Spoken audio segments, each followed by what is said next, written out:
शिव बाबा याद है ना। ओम शांति। सुनते हैं आज 18 जुलाई 71 के अव्यक्त महावाक्य। आज की अव्यक्त वाणी का टाइटल है विल पावर और कंट्रोलिंग पावर।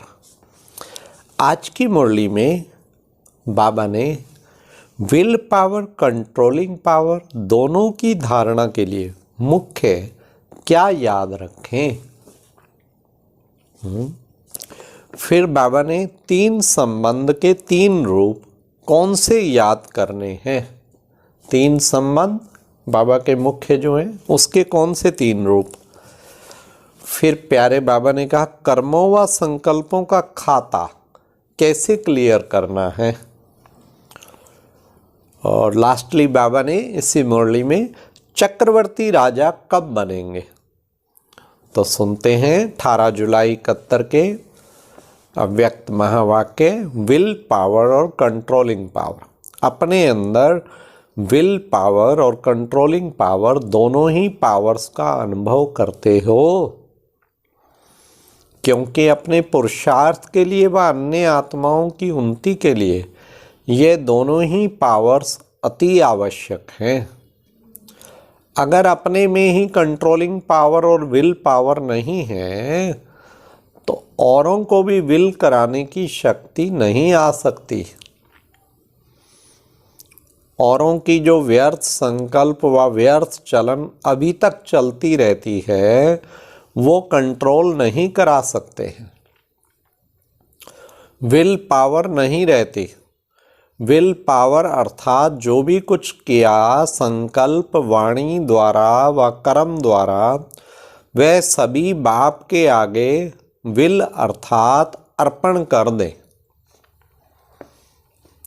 जैसे भक्ति मार्ग में जो भी कुछ करते हैं, खाते हैं, चलते हैं, तो कहने मात्र कहते हैं ईश्वर अर्पणम।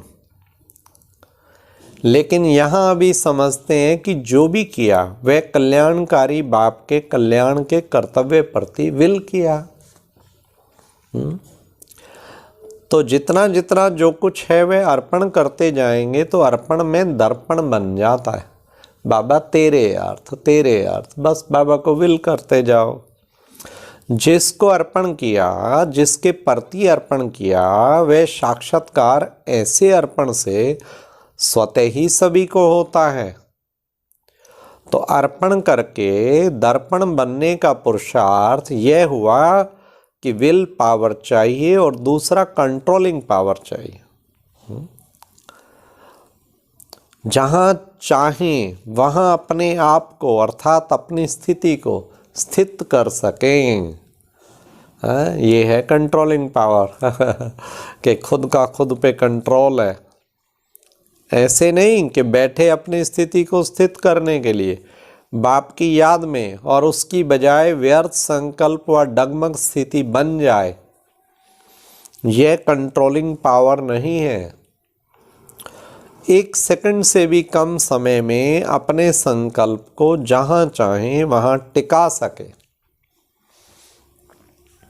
अगर स्वयं की स्थिति को नहीं टिका सकेंगे तो औरों को आत्मिक स्थिति में कैसे टिका सकेंगे। इसलिए अपनी स्टेज और स्टेटस दोनों की स्मृति सदा रहे, तभी लक्ष्य की सिद्धि पा सकेंगे। स्टेज और स्टेटस दोनों की स्मृति रहे। तो विल पावर और कंट्रोलिंग पावर दोनों के लिए मुख्य क्या याद रखें जिसमें दोनों पावर्स आए। अब ध्यान से सुनना बाबा कौन सी दो चीज़ें मुख्य और कौन सी बात ऐसी याद रखें जिससे दोनों पावर्स आए। इन दोनों पावर्स के पुरुषार्थ का एक एक शब्द में ही साधन है। कंट्रोलिंग पावर के लिए महान अंतर सामने रहे तो ऑटोमेटिकली जो श्रेष्ठ होगा उस तरफ बुद्धि जाएगी, और जो व्यर्थ महसूस होगा उस तरफ बुद्धि ऑटोमेटिकली नहीं जाएगी। जो भी कर्म करते हो तो महान अंतर, शुद्ध और अशुद्ध, सत्य और असत्य, स्मृति और विस्मृति में क्या अंतर है? व्यर्थ और समर्थ, संकल्प में क्या अंतर है? सब बात में अगर महान अंतर करते जाएंगे तो दूसरे तरफ बुद्धि ऑटोमेटिकली कंट्रोल हो जाएगी।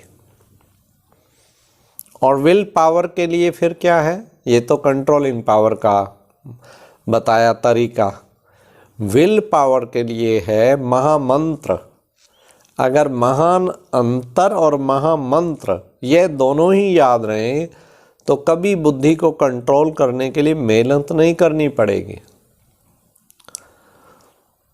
यह सहज है ना? पहले चेक करो, अर्थात अंतर सोचो, फिर कर्म करो।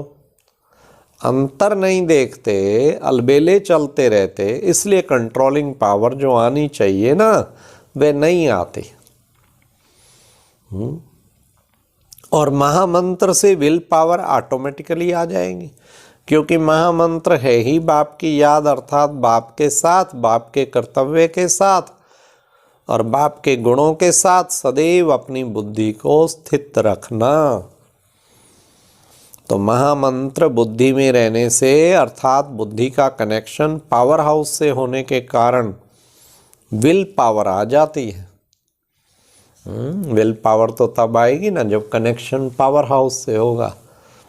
तो महामंत्र कितना अच्छा, बाबा से कनेक्ट करो और पावर लो एकदम। तो महामंत्र और महान अंतर ये दोनों ही याद रहें, दोनों पावर सहज आ सकती है। महामंत्र और महान अंतर दोनों स्मृति में रख, फिर ज्ञान का नेत्र चलाने से देखो सफलता कितनी होती है। जैसे सुनाया था ना, हंस का कर्तव्य क्या होता है? वह सदैव कंकड़ और रत्नों का महान अंतर करता है। तो ऐसे ही बुद्धि में सदैव महान अंतर याद रहे तो महामंत्र भी सहज याद आ जाएगा। जब कोई श्रेष्ठ चीज को जान जाते हो तो नीचे की चीज से स्वतः ही किनारा हो जाता है, लेकिन अंतर याद ना होने से मंत्र भी भूल जाता है और ज्ञान के यंत्र जो मिले हैं वे पूर्ण रीति सफल नहीं हो पाते। तो अब क्या करेंगे? सिर्फ 2 शब्द याद रखना है, हंस बनकर अंतर करते जाओ। समझा? जैसे बाप दादा के 3 रूप मुख्य हैं तो सर्व संबंध, फिर भी 3 संबंध मुख्य है ना। ऐसे ही सारे दिन के अंदर आपके भी मुख्य 3 रूप आपको याद रहने चाहिए। जैसे बाल अवस्था, युवा अवस्था, वृद्ध अवस्था होती है ना, फिर मृत्यु होता है। ये चक्कर चलता है ना, तो सारे दिन में 3 रूप कौन से याद रहें जिससे स्मृति भी सहज रहे और सफलता भी ज़्यादा हो। जैसे अब सुनिए 3 कौन से 3 संबंध है। जैसे बाप के 3 रूप वर्णन करते हो, वैसे ही आपके 3 रूप कौन से हैं? सवेरे सवेरे अमृत वेले जब उठते हो और याद की यात्रा में रहते हो व रूह रूहान करते हो, तो उस समय का रूप कौन सा होता है? उस समय का रूप बालक सो मालक, भगवान के बालक और फिर उसके मालिक भी। जब रूह रूहान करते हो तो बालक रूप याद रहता है ना, और जब याद की यात्रा का अनुभव रूप बन जाते हो तो मालिकपन का रूप हो जाता है। फिर कौन सा रूप होता है? फिर गॉडली स्टूडेंट लाइफ। अमृत वेले के बाद मुरली सुनना, गॉडली स्टूडेंट लाइफ। और फिर तीसरा रूप है दिन भर सेवाधारी का। ये तीनों रूप सारा दिन में धारण करते, कर्तव्य करते चलते हो। रूप ये 3 होते हैं। और रात को फिर कौन सा रूप होता है? अंत में रात को सोते समय स्थिति होती है, अपने को चेक करने की और साथ साथ अपने को वाणी से परे ले जाने वाली स्थिति भी होती है। उस स्थिति में स्थित हो, एक दिन को समाप्त करते हो फिर दूसरा दिन शुरू होता है। तो वह स्थिति ऐसी होनी चाहिए जैसे नींद में इस दुनिया की कोई भी बात, कोई भी आवाज़, कोई भी आकर्षण नहीं होता। जब अच्छी नींद में होते हो, स्वप्न की दूसरी बात है। इस रीति से सोने से पहले ऐसी स्थिति बनाकर फिर सोना चाहिए जैसे आज बाबा कैसी सुंदर दिनचर्या कैसे व्यतीत करो, कितना अच्छे तरीके से बाबा हम बच्चों को बता रहे हैं। जैसे अंत में आत्माएं जो संस्कार ले जाती हैं वही मर्ज होते हैं, फिर वही संस्कार इमर्ज होंगे। इसी रीति से यह भी दिन को जब समाप्त करते हो तो संस्कार न्यारे और प्यारेपन के हो गए ना। इसी संस्कार से सो जाने से फिर दूसरे दिन भी इन संस्कारों की मदद मिलती है। इसलिए रात के समय जब दिन को समाप्त करते हो तो याद अग्नि से व स्मृति की शक्ति से पुराने खाते को समाप्त अथवा खत्म कर देना चाहिए, हिसाब चुकतो कर देना चाहिए। फिर बाबा ने उदाहरण दिया, जैसे बिजनेसमैन भी अगर हिसाब किताब चुकतो ना रखते तो खाता बढ़ जाता और कर्जदार हो जाते। कर्ज को मर्ज कहते हैं ना। इसी रीति से अगर सारे दिन के किए हुए कर्मों का खाता और संकल्पों का खाता भी कुछ हुआ, उसको चुकतो कर दो। दूसरे दिन के लिए कुछ कर्ज की रीति ना रखो, नहीं तो वही मर्ज के रूप में बुद्धि को कमजोर कर देता है। रोज अपना हिसाब चुकतो कर नया दिन नई स्मृति रहे। ऐसे जब अपने कर्मों और संकल्पों का खाता क्लियर रखेंगे तब संपूर्ण व सफलता मूर्त बन जाएंगे। अगर अपना ही हिसाब चुकतो नहीं कर सकते तो फिर बाबा ने कहा तो दूसरों के कर्म बंधन व दूसरों के हिसाब किताब को कैसे चुकतो करा सकेंगे। इसलिए रोज रात को अपना रजिस्टर साफ होना चाहिए। जो हुआ वह योग की अग्नि में भस्म करो। कितना अच्छा बाबा तरीका बता रहे हैं। आज से प्रतिज्ञा करो, रोज रात को भस्म करके ही सोना है।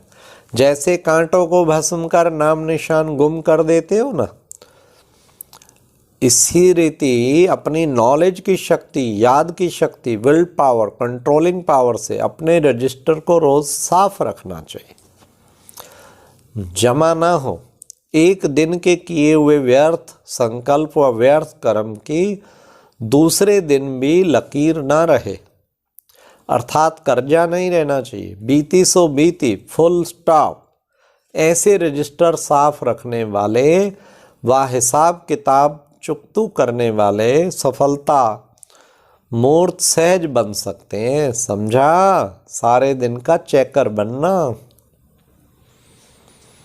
सुदर्शन चक्र के अंदर फिर यह एक दिन का चक्कर है। शुरू में ड्रिल करते थे तो चक्कर के अंदर चक्र में जाते थे, फिर निकलते थे ना। तो यह बेहद का 5000 वर्ष का चक्कर है, उसमें फिर छोटे छोटे चक्र है। तो अपना ये दिनचर्या का चक्र सदैव क्लियर रहे, मूंझे नहीं, तब चक्रवर्ती राजा बनेंगे। ध्यान से सुनना। डेली का एक दिन का चक्र भी जोरदार हर दिन का हो। रजिस्टर साफ करना आता है ना। आजकल साइंस ने भी ऐसी इन्वेंशन की है जो लिखा हुआ सभी मिट जाए, जो मालूम ही ना पड़े। तो क्या साइलेंस की शक्ति से अपने रजिस्टर को रोज साफ नहीं कर सकते हो?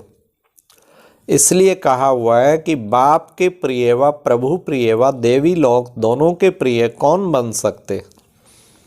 सच्चाई और सफाई वाले प्रभु प्रिय भी हैं और लोक प्रिय भी हैं, और अपने आप को भी प्रिय लगते हैं।